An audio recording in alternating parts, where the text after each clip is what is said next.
Topic has promoted some interest in our chat room. Here we got a question from Pam on chat. I watched a scary movie by myself last night. In the middle of the night, my 8-year-old woke up hearing noises and howling. Did I open the door for demons? Well, you're into a very interesting subject as to how do you open doors for demons, and there's I'll draw the line between oppression and possession. You open the door to possession by literally inviting him to come in. And that's in all the cultures, when they start talking about possession, there's idol worship involved, and bowing down and asking the spirit in the idol. And Moses says specifically there are demons behind every idol, that you invite them in. That's called opening the door. How do you shut the door is, I guess, the next question. And it's up to you. All you have to do is shut it and say, I take the authority given to me as a believer in Jesus Christ, and I shut the door. You have no authority in my home. You cannot oppress my 8-year-old. You must leave his dreams. You must leave now, and no more howling and no more noises in the middle of the night. That's what you do. It's the believer's authority. You can shut the door. And there's no such thing as selling your soul to the devil or going too far that you can't come back. The blood of Jesus Christ redeems all mankind for all time. He's paid the price. You can't sell what's not your own. Jesus has already bought and paid for you. So you no longer have the authority to sell it. And all you have to do is say, I cancel. I accept Jesus, and I accept the bargain that he has freely given to me. And understand, it's always by grace. It's not by works. And when you stand in the grace and the love of God, you have all the strength you need. You're more than a conqueror through the love of Christ given to you. Well, Stephen's life was like something out of a Twilight novel. He and his friends played elaborate games dressed as vampires and werewolves, and Stephen even became a real witch. But his life spun completely out of control the night he was spooked by a stranger. Stephen Beatty was a self-professed warlock. As a Wiccan, he cast spells and had several dark demonic encounters. His trek to the dark side began in 2001, when his girlfriend had a miscarriage. When it didn't work out and the baby was stillborn, I was completely crushed. I had no idea where to go, where to turn. I couldn't think. All I could think about was how badly and how much I wanted this child. Stephen blamed God for his baby's death. It pushed me away from God because somebody told me that God had a reason for taking this child. And I thought, I don't want to have any part in a God who will take a child from somebody who wants it. Partly due to the miscarriage, his relationship with his girlfriend ended. Stephen was totally broken. He turned to drinking and drugs to mask the anger in his soul. I started getting into cocaine and prescription drugs, painkillers, antidepressants, and stuff like that. Stephen said he felt like an outcast until he entered the world of goth. That's where he met and married Dottie, who had 2 girls from a previous marriage. They didn't care what I was doing, they didn't care what I looked like, and they didn't care how I acted. I remember wearing 2 to 3 inch spikes around my neck, 3 to 4 inch spikes on my wrist. Stephen, Dottie, and their goth friends also participated in intricate role-playing games. They had different roles like vampires, werewolves, a mage, which was a witch. They had what they called dark angels. And that opened the door to something even darker, the occult. At first, I didn't want anything to do with it, but the more I hung out and the more I was there, I think I started searching for some kind of religious stability because I needed a set of beliefs to live by, and I didn't want to change my life. So Wicca kind of fit the bill at the time. The Wiccan rituals and spells opened him up to what he calls demonic encounters. One day at his home, Stephen and some friends noticed an object, a knife, moving on its own. It started spinning, and nobody was touching it.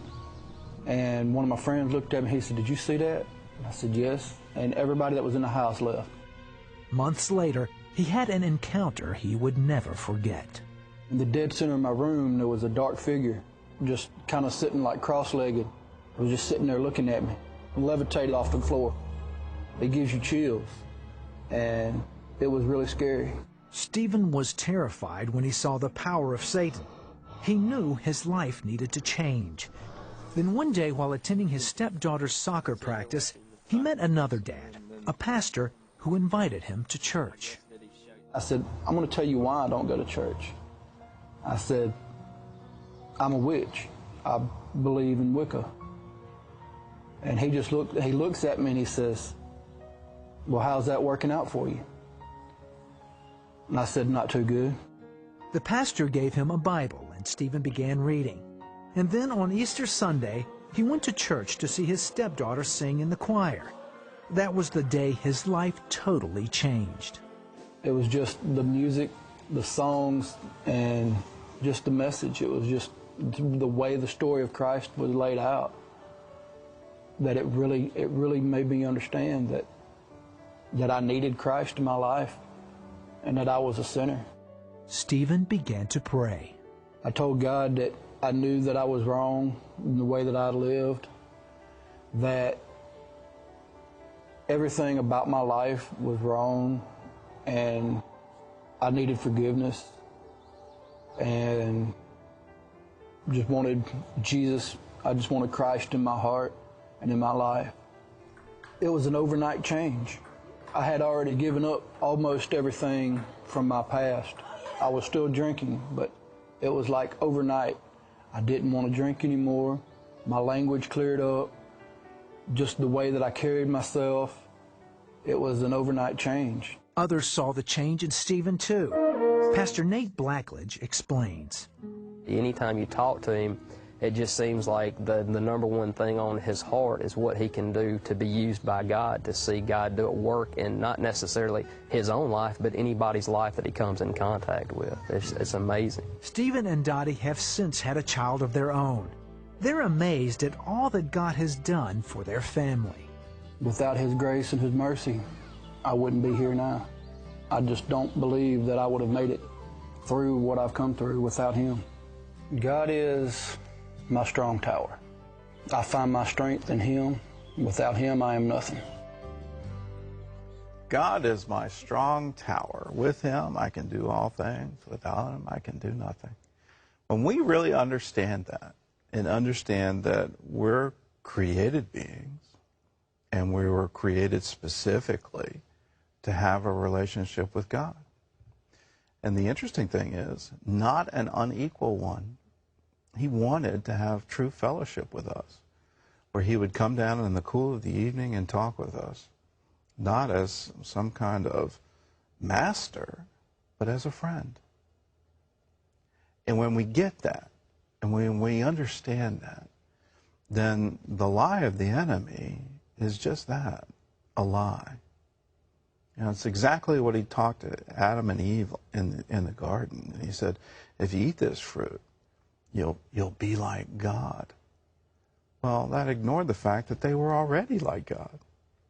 They were made in his image, made to have a unique fellowship with him that would be for all eternity. That was God's plan. That was God's dream, for us to live in a garden and be friends with him. And we messed it up, and we went the other way. But I've got some great news for you. God hasn't given up on his dream. And all it takes for you to turn is to say, I want to leave the lie and embrace the truth. And who's the truth? Well, it's Jesus. And he says it very clearly. I am the way, the truth, and the life. No one comes to the Father but by me. And when you can embrace him and go through him to the Father, well, then you have all the things that you'd ever wanted. It's all there for you.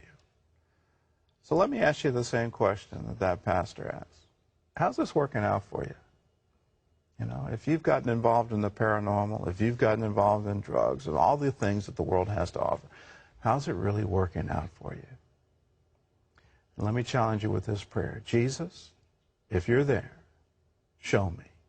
Reveal yourself to me. And if you pray that with your heart, he'll come in and he'll change you.